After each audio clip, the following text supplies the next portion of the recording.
Hello मेरे प्यारे बच्चों, फिजिक्स क्लास 11th में लेक्चर 6 पर चर्चा करनी है। प्यारे बच्चों, आपको अच्छी तरह से बड़े उत्साह के साथ अवकलन गणित आपने सीखा, जो अध्याय 3 अर्थात सरल रेखा में गति बहुत यूज होने वाला है। लेकिन एक गणित का प्रयोग और होगा, मोशन स्ट्रेट लाइन में बेटा, समाकलन गणित, इंटीग्रल कैलकुलस। अब इस पर हम दो लेक्चर देंगे, 2 या 3 बस। परिचय देंगे, इंट्रोडक्शन देंगे, जो एप्लीकेशन है बेटा। समाकलन जो परिभाषा है, एक नया शब्द आपके लिए होगा। इंटीग्रेशन की जो परिभाषा है, inverse process of differential called integration, मतलब अवकलन का व्युत्क्रम जो कहलाता है, समाकलन कहलाता है। यह हो गया प्यारे बच्चों। इतना कहने से तो आपको अवकलन की परिभाषा हुआ, रट लिए, उसका कोई मकसद नहीं। यूज क्या होगा, मान लिया y the function of x आपको पता है, और x के सापेक्ष इसका अवकलन कर दें प्यारे बच्चों, तो ये रिजल्ट, इसको dy dx ऐसे लिखेंगे। मान ली सपोर्टेड, यह जो रिजल्ट आ गया ये आए fx, मतलब इसका जो डिफरेंशियल वैल्यू आई हल करने के बाद ये आए fx। अब बेटा क्या करते हैं, त्रिय गुणा कर देते हैं। इसका मतलब आया dy बराबर fx dash into dx। dy को कहते हैं बेटा y का अनंत सूक्ष्म परिवर्तन किसके सापेक्ष, dx के सापेक्ष। dx को भी कहेंगे x का अनंत सूक्ष्म परिवर्तन। अब क्या करेंगे बेटा, आपने क्या लिया, इसमें जो अनंत सूक्ष्म डिफरेंशियल निकाला था, ये अनंत सूक्ष्म परिवर्तन है। यह dx मतलब जो स्वतंत्र चर था उसका अनंत सूक्ष्म परिवर्तन है। इसके साथ जो रिजल्ट है डिफरेंशियल को लगा हुआ है।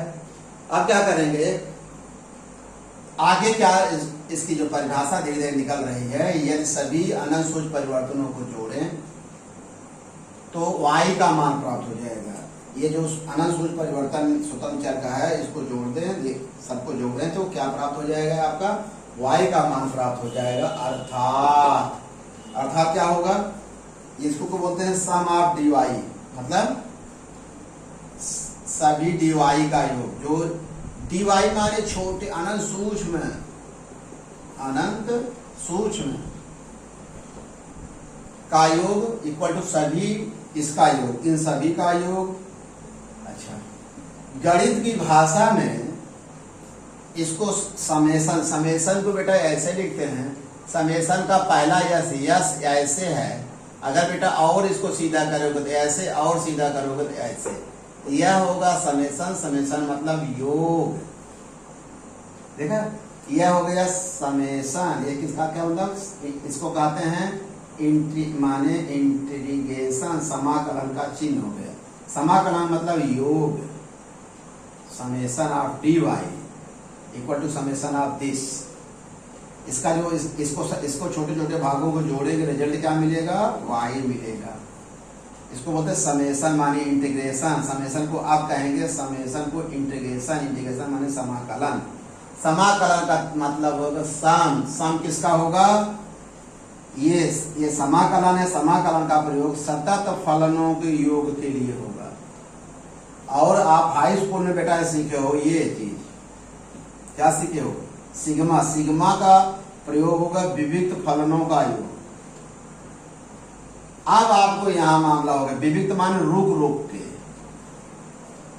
फॉर एग्जाम्पल 1 + 2 + 3 + 4, इनका योग में हम सिग्मा का प्रयोग करेंगे। किसका प्रयोग करेंगे, सिग्मा। बोलेंगे सर कैसे, आप बता रहे हैं, आपकी बातें समझ। क्या ये रुक करे कि लगातार है।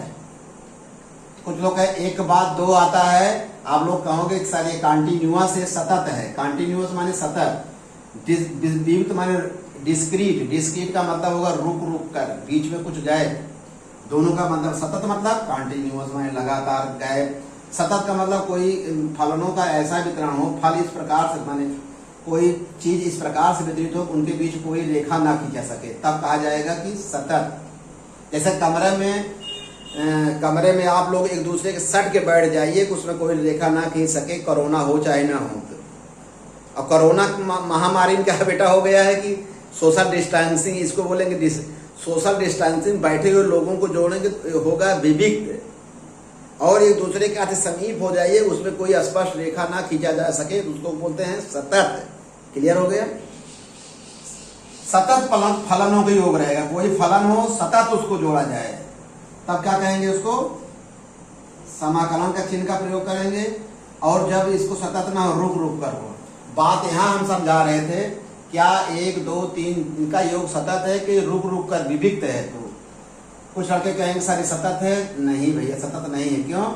क्योंकि 1 और 2 के बीच में 1.1 1.2 1.3 1.3 डाटा 4 डाटा डाटा 1.9 तब जाकर दो आएगा। इसके मतलब 1 और 2 के बीच में इतनी वैल्यू छूट रही है। अरे भाई इसका मतलब यह है 1 और 2 के बीच जो आ रहा है, जैसे 1 आया फिर 2 आया, इसके बीच में कुछ भिन्नात्मक वैल्यू जो छोड़ रहे हैं, इसलिए यह 1 और 2 के बीच जो वितरण होगा, कोई चीज 1 2 3 सतत नहीं है, बल्कि क्या है? ये विविक्त है। कुछ लड़के क्रॉस क्वेश्चन कहेंगे शायद 1 के बाद 0 है, 1 के बाद 1 2 3 ऐसे, फिर ऐसे ऐसे, माने इसके बीच 1 और 2 के बीच अनंत वैल्यू समाहित हो सकती है। इसका मतलब हुआ 1 2 3 4 डॉट डॉट डॉट, जो हम लोग हाई स्कूल में सीखे हैं, अब जाकर समझ में आ रहा है, अब जाकर कोई बात अंदर घुस रही है। सतत माने कंटिन्यूअस, उसके बीच में कोई स्पष्ट रेखा न खींच सके, कुछ रखा ही नहीं जा सके, कोई बीच में आ ही नहीं सकता। ठीक है, ये सतत हो गया। अर्थात 1 2 3 4 5 जो होगा ये सतत नहीं, विविक्त है। क्यों? समझा दोगे ना? कैसे? अरे भाई अभी बच्चों वाली बात छोड़ दीजिए, हम 11th में पहुंच गए हैं। मेरा जो इंट्रोडक्शन है, इंटर फॉर IIT हो गया है, नीट हो गया है, तो अब बात समझने में हमको आने लगी है, पहले नहीं समझ में आती थी। 1 2 3 4 5 6 7 8 इनके बीच में 1 और 2 भिन्नात्मक वैल्यू है, इसे सतत नहीं है, या रुक रुक कर है। इसका यूज करेंगे अभी आगे, फिर इसमें आपका होगा NCERT में होगा, हर जगह होगा। रुक रुक का मतलब बीच में, सतत का मतलब उनके बीच कोई भी स्पष्ट रेखा नहीं है, अर्थात उनके बीच कोई तीसरा नहीं बैठ सकता। ठीक है, इसके लिए हम इसका इस चिन्ह का समाकलन इंटीग्रेशन का प्रयोग करेंगे। इसका माने इसको इंग्लिश में कह दीजिए, क्या कहेंगे? Sum of continuous function is known as integration, और sum of discrete function known as sigma. ये भी सिग्मा है, दोनों योग है ये बेटा। इसका प्रयोग कब करोगे, इसका प्रयोग कब करोगे, ये आप आज समझ में अच्छी तरह से आ गया। ये सतत फलनों की योग के लिए होगा। इसका मतलब कम शब्दों में कहिए, समाकलन मतलब समेशन ऑफ कंटिन्यूअस फंक्शन फलन।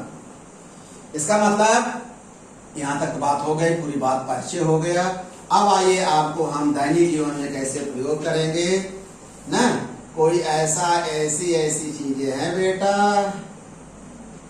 अभी तक गणित में ऐसा कोई फार्मूला आपको नहीं सिखाया गया कि उनका क्षेत्रफल निकाला जा सके। तो इसका क्षेत्रफल सपोर्ट निकालने के लिए क्या करते हैं, इसे छोटे छोटे अनंत छोटे छोटे पट्टियों में बांट देंगे ना।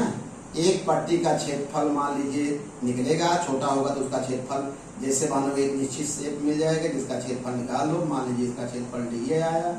अब पूरा क्षेत्रफल निकालना चाहते हो तो सबको क्या करो, जोड़ दो।